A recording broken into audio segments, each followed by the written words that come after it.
Did you ever think how much does hearing contributes to daily living at home, at work, or in social situations? Being integrated in this situation is what offers quality of life. Hi, I'm Dr. Prabha Unadkar, founder of Quality Hearing Care Mumbai, providing services to the people suffering from hearing loss over last 30 years. On this channel, we are going to cover a bunch of hearing related information which will help you to make informed decision in management of your hearing problems to enjoy good quality of life in spite of troubled hearing.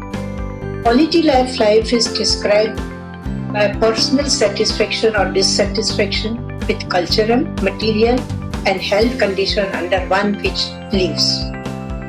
This means differently for everyone. Therefore, it is very difficult to measure it with one yardstick for all. There are four important domains common to all. Number one is social and cultural. Number two, emotional. Number three, educational, employment and material position. And the last one and the most important is health. Hearing affects all four domains equally. However, to understand how hearing problems could affect lives of people of different age group, it is important to distinguish between an adult who acquires hearing problem later in the life and a child who is born with a severe to profound hearing loss. When hearing loss occurs early, it affects the development of language, resulting in difficulties in education.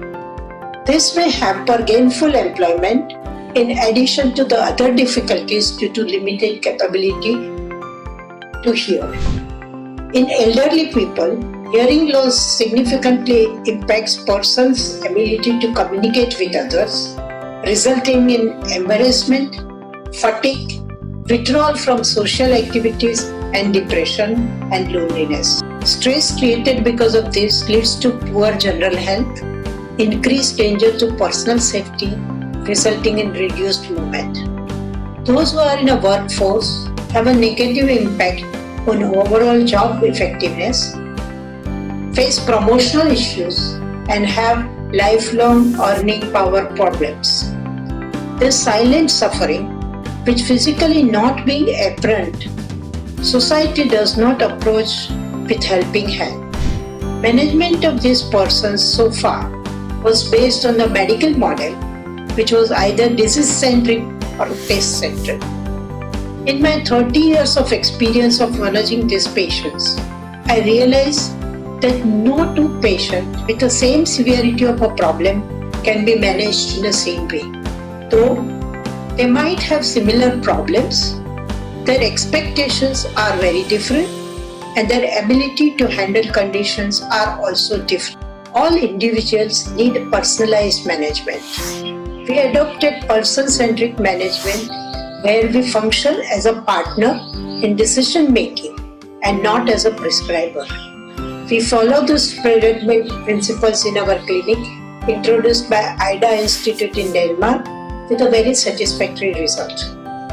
This method encourages active participation of affected person, which gives him a sense of control and the provider to understand exact needs to bring about successful outcome.